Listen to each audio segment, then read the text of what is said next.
Eu assisto Live TV PG, você sabe por quê? Quando a lâmpada se apaga, nova luz é ligada no portal dos corações. A Live TV PG foi essa nova claridade que apareceu na horinha certa. De repente o Crispim surgiu e perguntou: Getúlio, quando aquele grupo no capítulo 7 de Mateus apontou milagres, você acha que teriam sido falsos ou verdadeiros? Se fossem falsos, Crispim, Jesus denunciaria na hora. Veja que, embora pouco ético, Rasputin curava espiritualmente os príncipezinhos lá da Rússia. Ele tinha o dom de curar, apesar de não ser lá flor que se cheire. Dom de curar, amigo Crispim, não é prêmio, é teste. Neste caso, por que Jesus foi tão rigoroso com aqueles que alegaram milagres? Dai de graça o que de graça recebeis. É prêmio, é o preceito violado por aqueles vendedores de curas milagrosas. A ganância dos mandriões resultará na rejeição do Cristo juiz. Afastai-vos de mim, malditos. São palavras de Jesus em Mateus 7, versículo 23. Gente que se afirma salva vai se surpreender. O nosso tema de hoje será: compaixão é braço do perdão. Existem pessoas espreitando em torres de vigia, na esperança de flagrar procedimentos que comprometam alguém. A preocupação dessas figurinhas será caçar culpados. E eles se atribuem o título de justiceiros. A autoestima dessas pessoas cresce na razão direta do castigo imposto. Na Roma antiga, no século anterior ao nascimento de Jesus, tivemos exemplo típico. Marco Túlio Cícero ficou na história pelas suas investidas contra Lúcio Sérgio Catilina, as famosas catilinárias. Crispim dos Anjos tem sido meu perene acusador.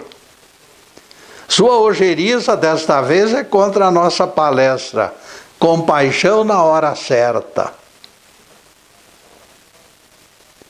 A frase colocada no índex do meu crítico é a seguinte: compaixão deve ser praticada com cautela.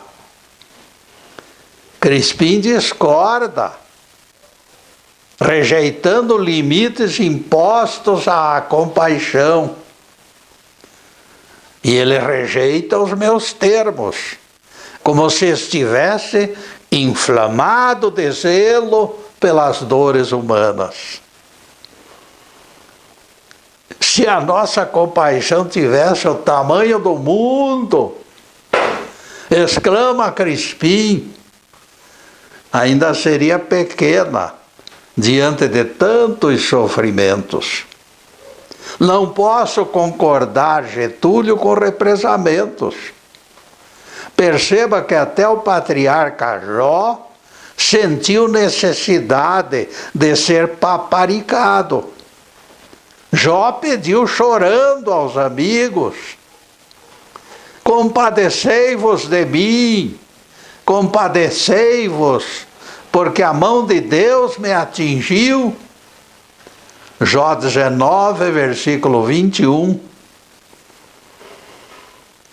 Se alguém da estatura de Jó confessa carência e suplica compaixão, quem se atreverá, como você está fazendo, de recomendar racionamento?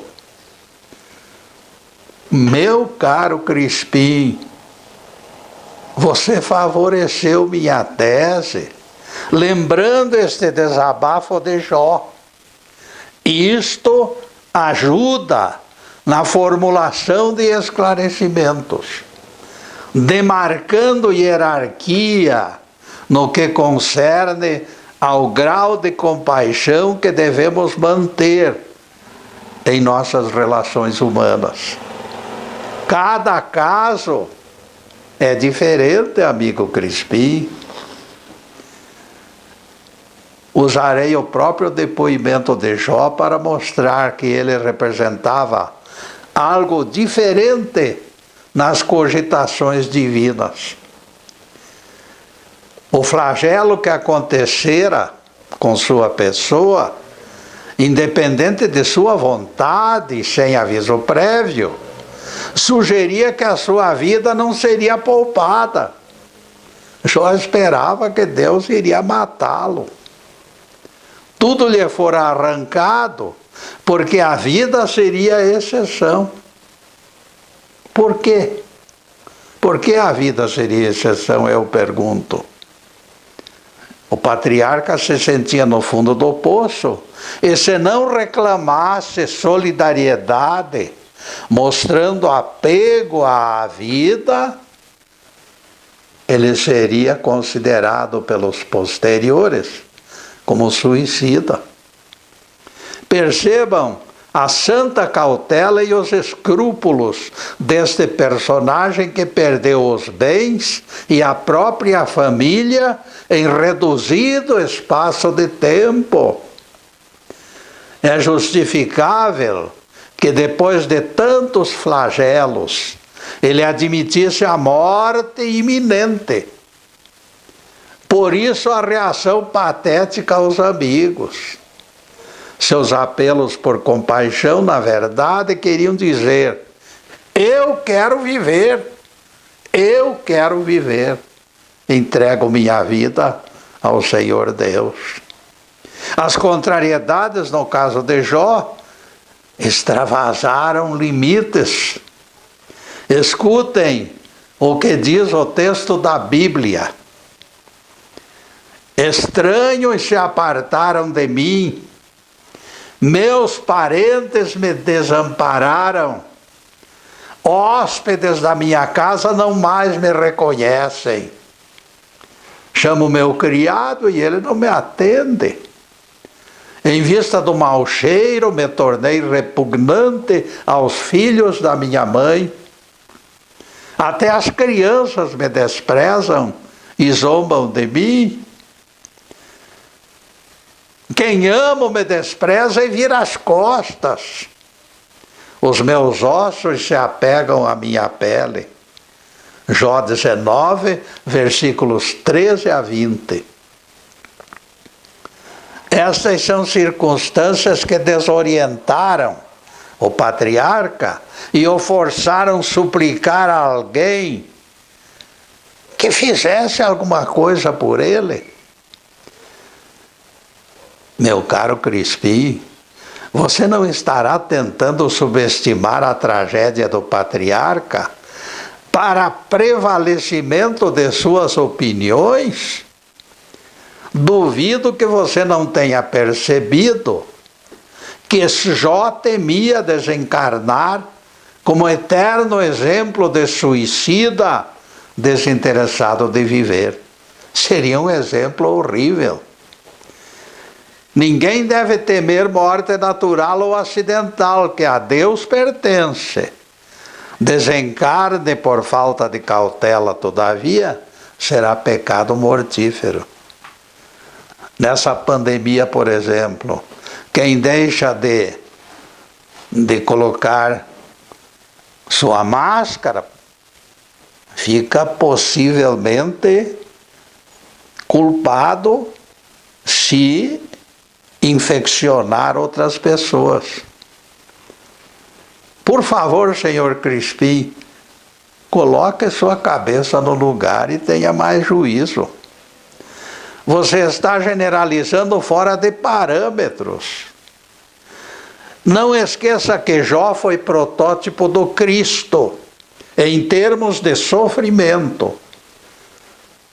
É aquilo que eu sempre afirmei. Existe hierarquia de valores também nesta demanda de se compadecer. Deveremos regular válvula antes de expressar consolo. Indiferença não. Discrição, todavia, e bastante cautela, sim. A tragédia de Jó é algo completamente fora da normalidade. Ela faz parte de esquemas mais adiantados em termos de sofrimento e resgates. Não podemos nivelar a tragédia deste gigante com aborrecimentos normais do cotidiano das pessoas.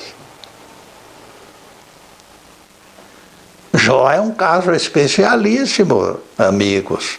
Para expressar ponto de vista na palestra criticada pelo Crispim, levamos em conta tais parâmetros. Em determinada altura, declaramos tratar-se de advertência para deter colocação de mais lenha na fogueira do desânimo. Se a compaixão exagerar nas doses, criará detestável pena de si mesma por parte de todos aqueles que têm seus problemas normais. Acionar esta síndrome em pessoa que vive uma vida tranquila, vítima de problemas normais, será contribuir para exacerbar as suas carências. O sofredor, incentivado pelo estímulo externo, terminará crente que se tornou mártir, e a soberba completará o desajuste. Isso não será benéfico para a sua saúde mental e até mesmo para o seu bem-estar físico. Estaremos caminhando na contramão do sossego de outrem, quando o reconhecemos na condição de coitadinho, coitadinho, pobrezinho. Isto aí não é bom. Essa síndrome será sempre extremamente prejudicial.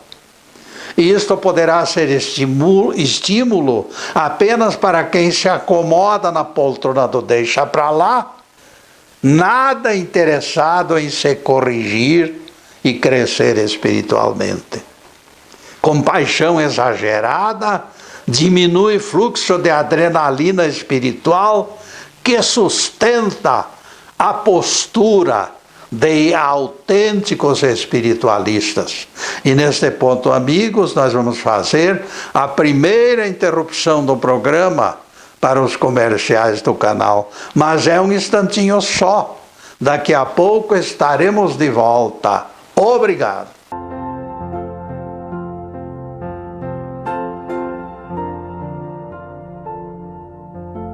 Já estamos no segundo bloco do programa Quarta Dimensão.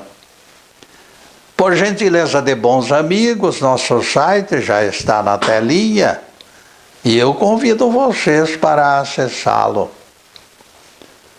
Como tarefeiro aprendiz, estou satisfeito com as visualizações desses trabalhos.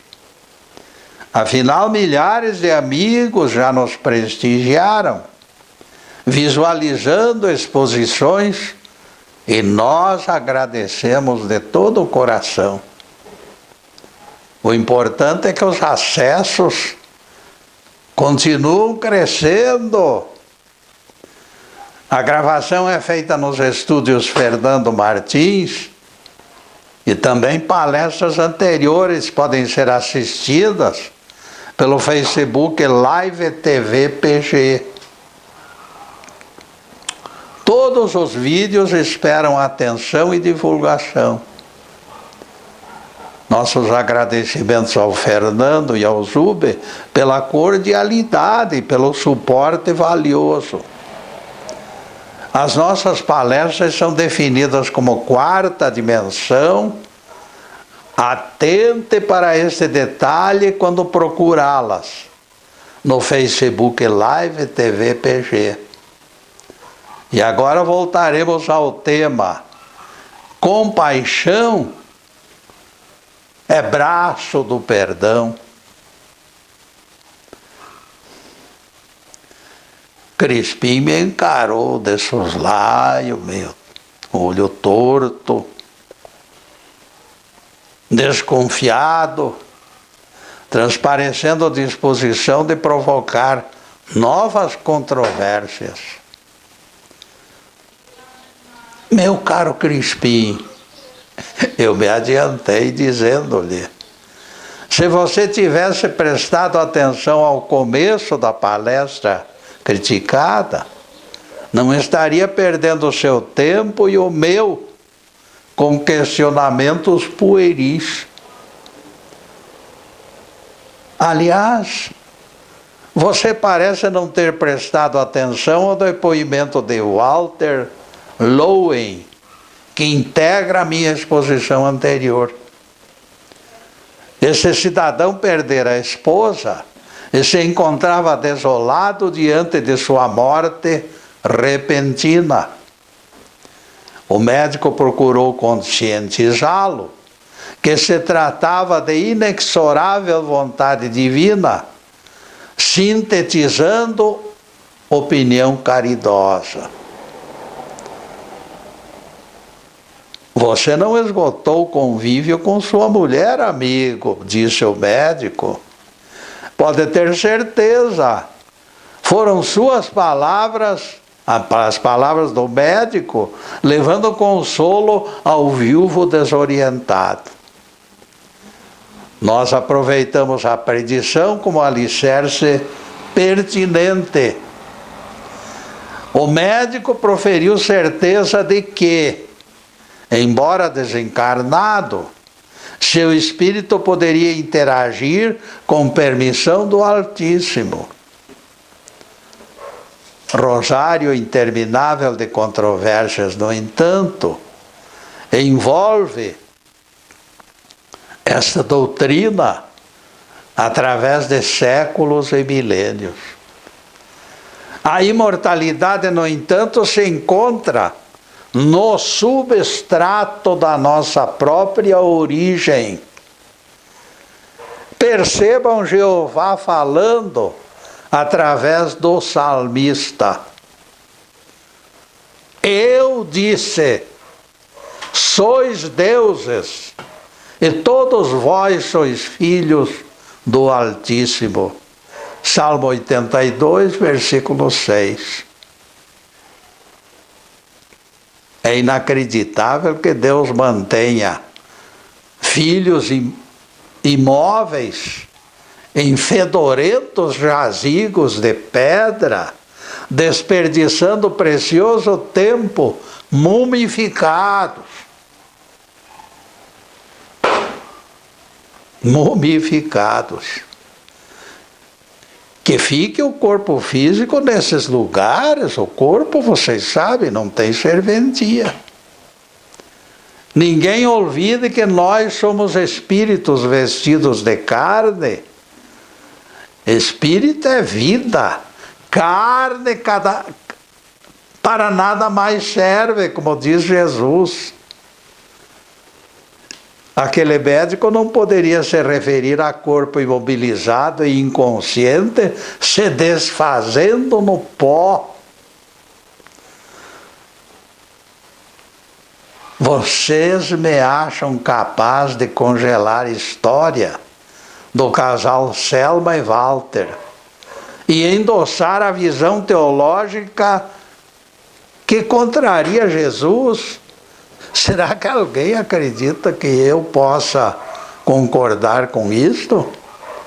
Enorme parcela de teólogos prega que a morte é sono e que os espíritos só acordarão no dia do juízo final.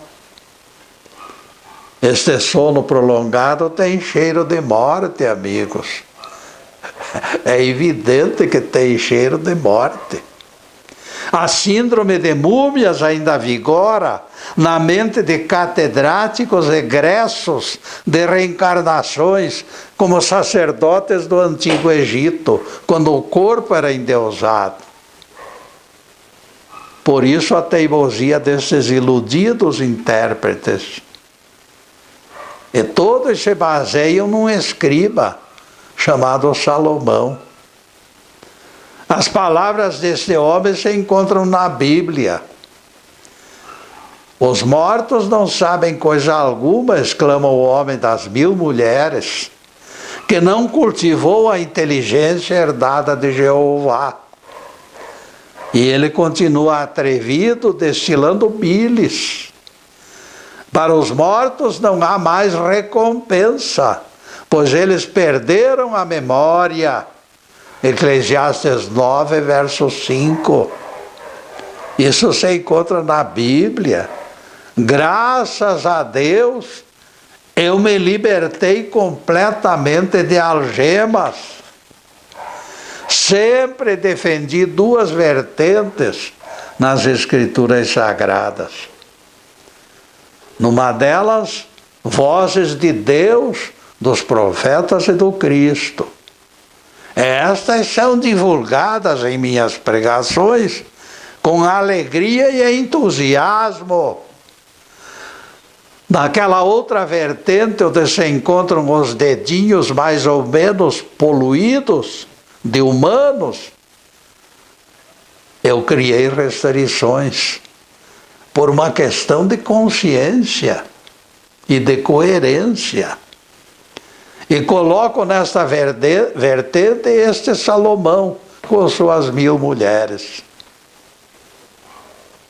É natural que esta criatura desorientada, escrava do sexo, alimentasse a esperança de que tudo terminasse em zero. Porque depois de envelhecido, ele se tornou tremendamente uma pessoa sem nenhuma categoria. Ademais, eu jamais considerei Salomão inteligente. Como dizem pregadores algemados por aí. Só o fato de se envolver com 1000 mulheres é suficiente para a amostragem de alguém nada confiável. Vejam que eu jamais disse que a Bíblia é infalível de capa a capa. Isso jamais eu falei. Tais figurinhas são responsáveis pelas contradições que se chocam até mesmo com o ensinamento de Jesus. Vejam só, quem pode contradizer Jesus?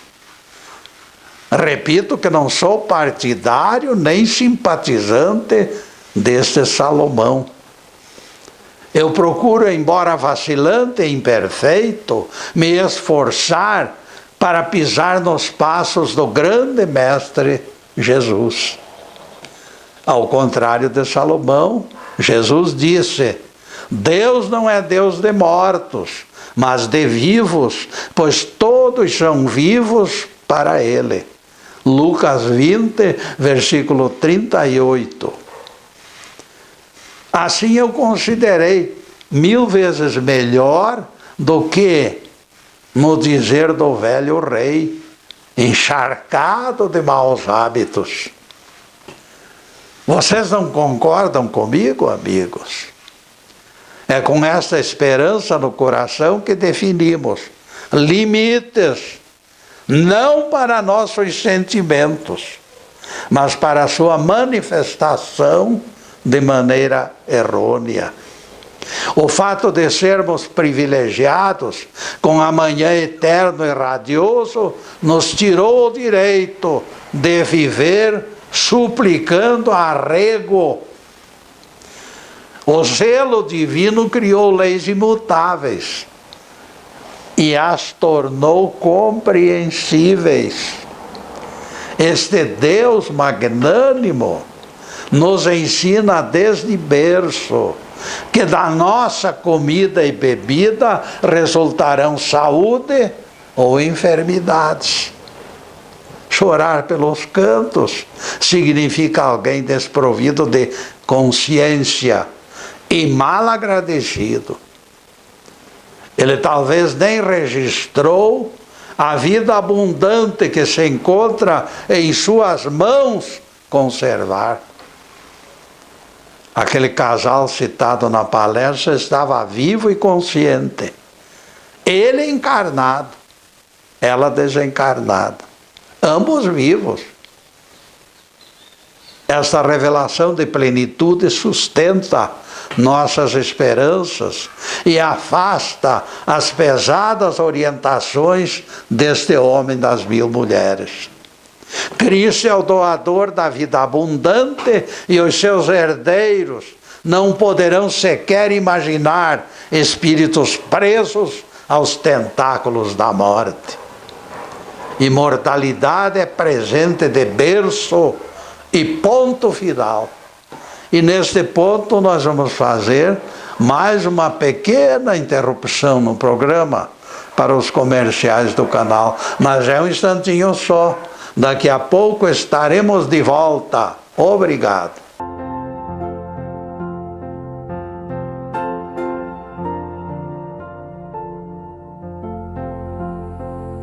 Estamos retornando com o programa Quarta Dimensão, terceiro bloco. Getúlio, que coisa feia! Você favoreceu idólatras com aquela história da escultura de cobra feita por Moisés. Amanhã ou depois surgirão altares de adoradores de patos, marrecos e bodes. Você desprezou altares de adoradores legítimos. O Decálogo proíbe esculturar, Getúlio. Tudo aquilo que existe em cima ou debaixo da terra é proibido esculturar. Muito pelo contrário, Crispim, respondi. Simplesmente divulguei ordem divina para a feitura da serpente de bronze. Moisés foi autorizado pelo próprio Jeová. Eu acompanhei Jesus quando disse: do modo que Moisés levantou a serpente no deserto, importa que o Filho do Homem seja levantado. João 3, versículo 14. Vejam que apesar de proibida em Êxodo, essa serpente foi esculturada em bronze por Moisés, ordenada por Jeová e glorificada pelo próprio Cristo. É outra prova que o Decálogo perdeu validade. Ainda no primeiro século, depois do pinguinho de doutrina, voltaremos ao tema de hoje. Compaixão é braço do perdão.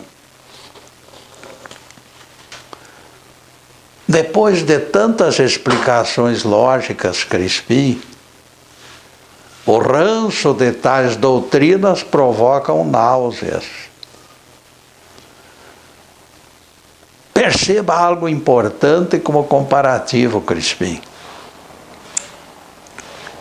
Casal separado pela morte ainda dos tempos de Roma antiga, continuariam distantes até hoje, se a coisa feia fosse real.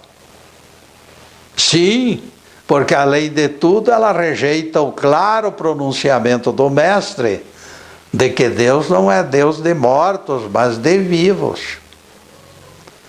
Foi exatamente esta lição que Jesus nos entregou, recomendando menos gritaria diante de muro de lamentações. Gente se estressando, descabelada, mas parecem doidas, escapando do hospício. Quando o maestro esquece batuta e cessa a música, o caos é inevitável. Ninguém esqueça que o mundo também foi criado para a alegria dos aprendizes. Aqui, apesar de infortúnios que ocorrem, nós temos muitas horas de alegria neste mundo. Infelizmente, perdemos mais tempo chorando mágoas do que agradecendo estas benesses.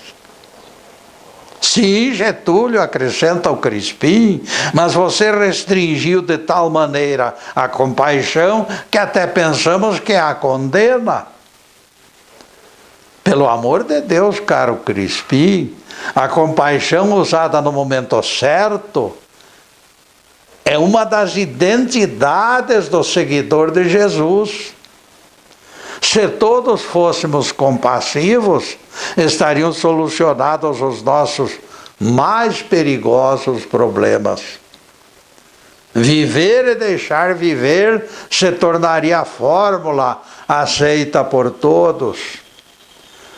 Conhecida a sublime virtude, nos transformaríamos em arrefecedores do ódio e o mundo se tornaria diferente. A funesta desumanidade do homem diante do semelhante desapareceria, juntamente com suas guerras e discórdias. Este verniz de civilização, herdado de antepassados bárbaros, ganharia novas cores. Tivemos exemplos de metamorfoses em campos de concentração na última Guerra Mundial, figurinhas de aparência nobre, estudantes em universidades, pela ausência de compaixão, exibiram a figura de carrascos travestidos de boa gente. O escritor francês Georges Duhamel, que foi médico do exército naquela guerra, sintetizou a realidade dos conflitos. As guerras existem porque não se descobriu maneira do agressor sentir a mesma dor do agredido. Traduzindo literalmente a palavra compaixão, ela significa sentir com alguém. Participar da dor da vítima seria o maior dissuasivo da história. Quem crê no Cristo e no Pai Eterno jamais será assassino, jamais será agressor. A compaixão ajuda a partilhar a dor alheia. Sentir com outro detém nossas mãos quando instintos bárbaros afloram. Compaixão é mais que piedade, amigos. A piedade arranca lágrimas, mas muitas vezes fica de lado, inativa e produz sentimentos egoístas. Pensamentos egoístas. Não fosse pela misericórdia de Deus, exclama a piedosa criatura, e a vítima poderia ter sido eu. Quando somente a piedade sensibiliza tais desabafos, podem aflorar em nossa mente. Quando se trata de compaixão, porém, o sentimento predomina e segue adiante numa fusão poderosa, numa simbiose de socorro urgente. A compaixão é forte e realista. A compaixão é racional e dinâmica, meu caro Crispim. Abraham Lincoln se compadecia diante de todas as coisas vivas. Se pássaro se desprendia do ninho, ele nunca se afastava sem antes devolvê-lo ao abrigo seguro. Lincoln detestava a violência. E o grande paradoxo que lhe causou enorme tristeza foi a guerra acontecida em seu governo. Durante todo o conflito, porém, sua compaixão orientou seus atos, até mesmo diante dos que se diziam adversários. Lincoln se conduzia orientado por filosofia simples: poupar sofrimentos aos outros era a forma de viver com qualidade de vida. Outros têm experimentado a mesma receita.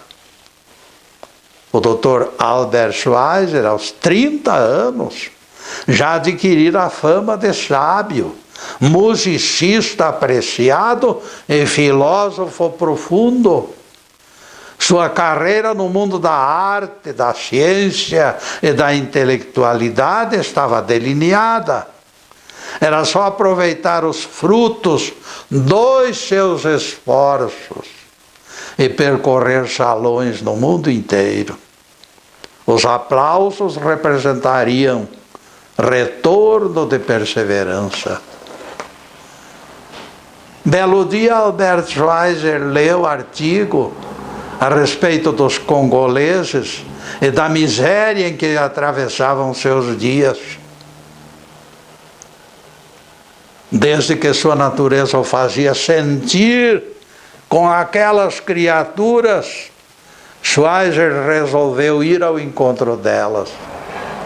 Abandonando fama e segurança, foi passar o resto da vida como médico naquela selva, partilhando privações inauditas com os seus protegidos. Numa escola do interior de Pernambuco, lecionava professor chamado Joel Vicário. Ele sofria no exercício da profissão, pois fora vítima de acidente na adolescência. Com o tempo, as limitações foram se agravando cada vez mais. Humilde e nada agressivo, alguns colegas professores abusavam, prevalecidos do seu temperamento benevolente. Continuaremos contando a história no próximo bloco, porque agora nós vamos fazer mais uma pequena interrupção para os comerciais do canal. Mas é um instantinho só. Daqui a pouco estaremos de volta. Obrigado.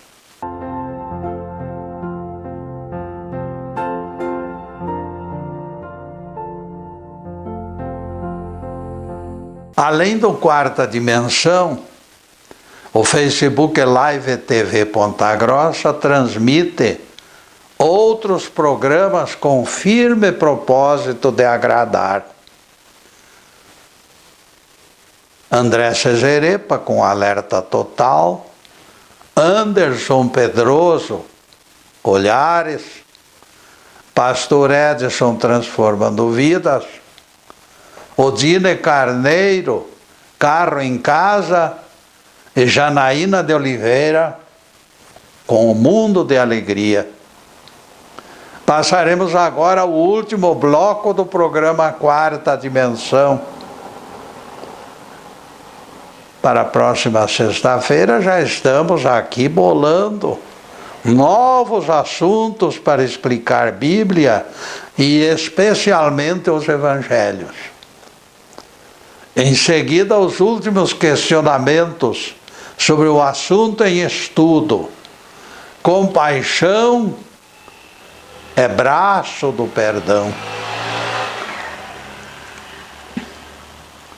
Pouco a pouco, naquele colégio, Os próprios alunos imitaram algozes do professor vicário, engrossando a fila de sadismo explícito.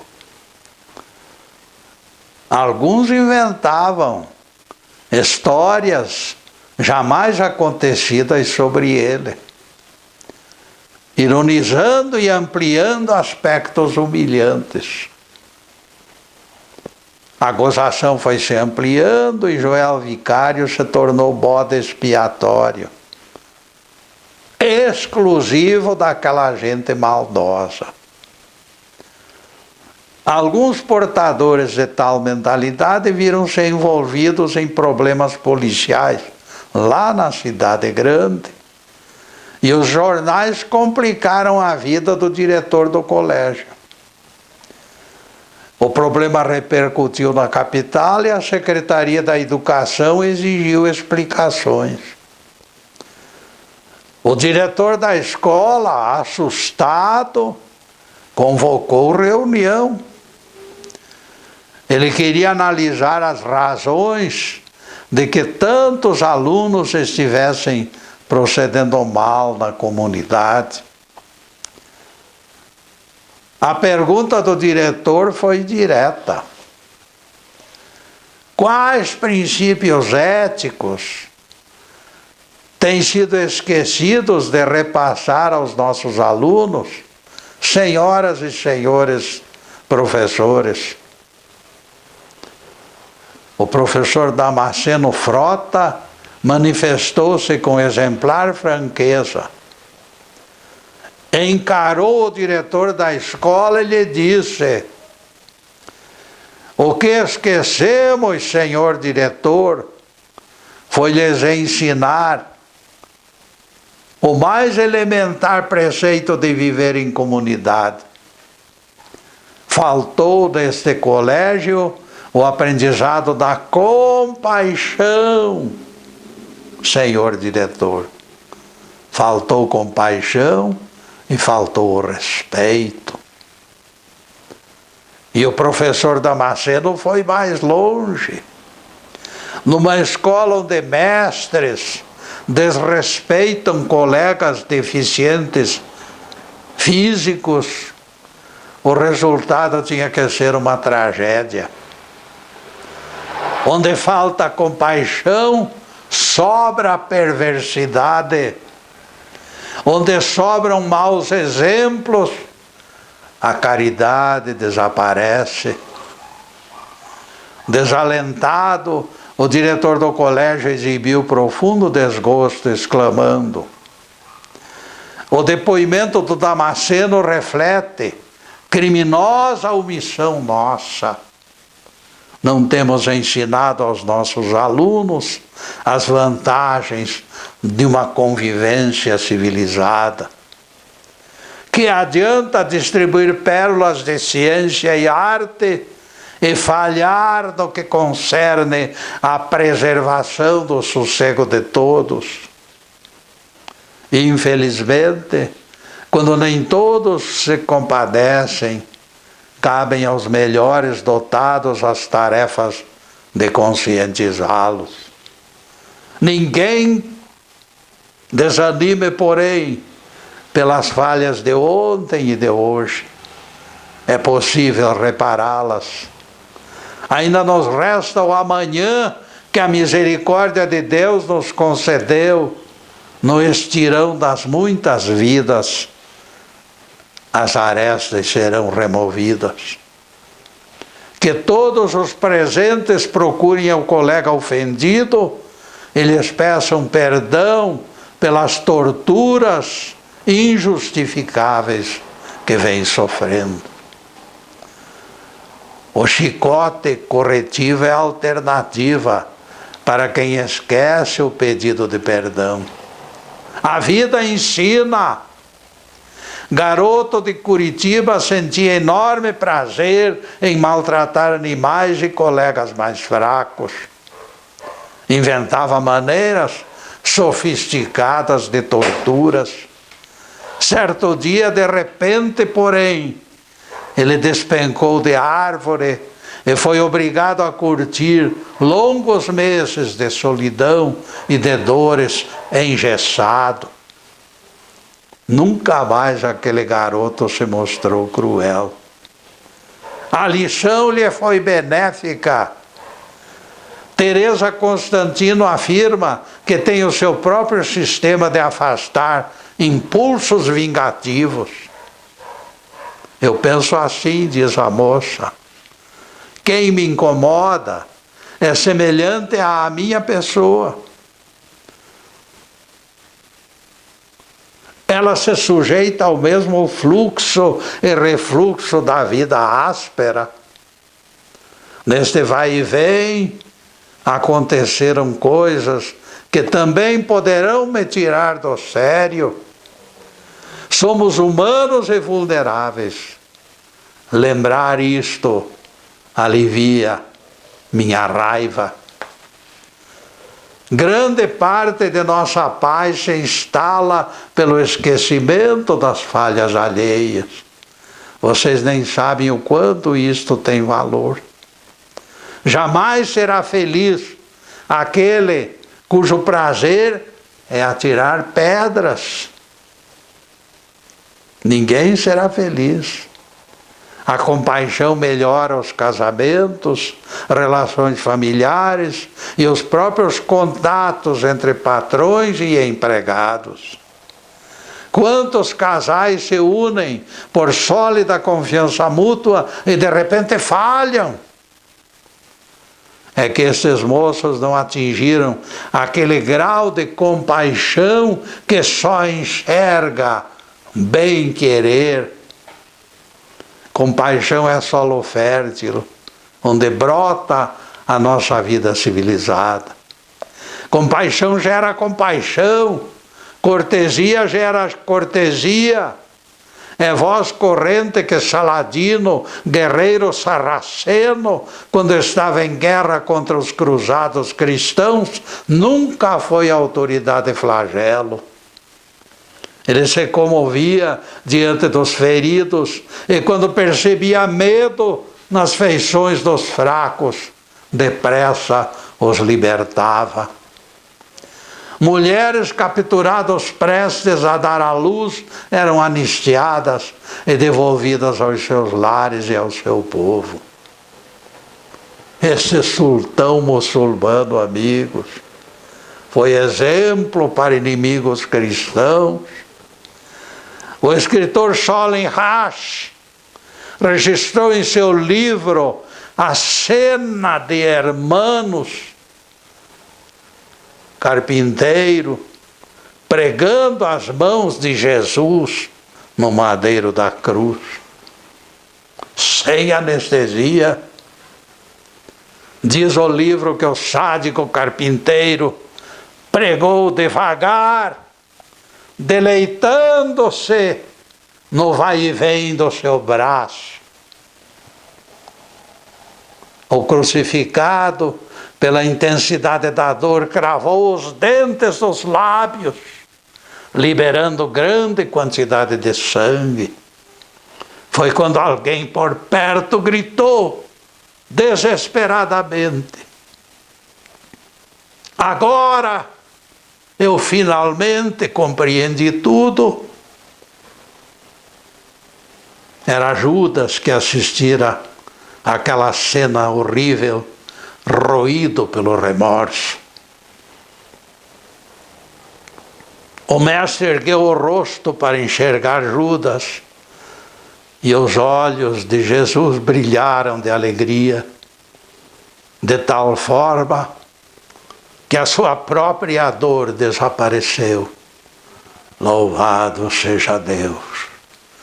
Que o Senhor nos abençoe e nos guarde. Que o Senhor faça resplandecer o seu rosto sobre nós e tenha misericórdia de nós. Que o Senhor sobre nós levante o seu rosto e nos dê a paz. Louvado seja o nosso querido Deus Pai. Louvado seja o santo nome de Jesus. o nosso Cristo. Obrigado, Deus. Obrigado, Jesus. E neste ponto, amigos, vocês que se encontram além dessa câmera, recebam as bênçãos divinas, bênçãos de paz, de conforto espiritual, de saúde, de alegria, de tudo que existe de melhor. Mas acima de tudo, meus amigos, amor no coração. Porque o amor é a grande chance de nos aproximarmos dos nossos mentores espirituais. Muito obrigado, meus amigos, e boa tarde.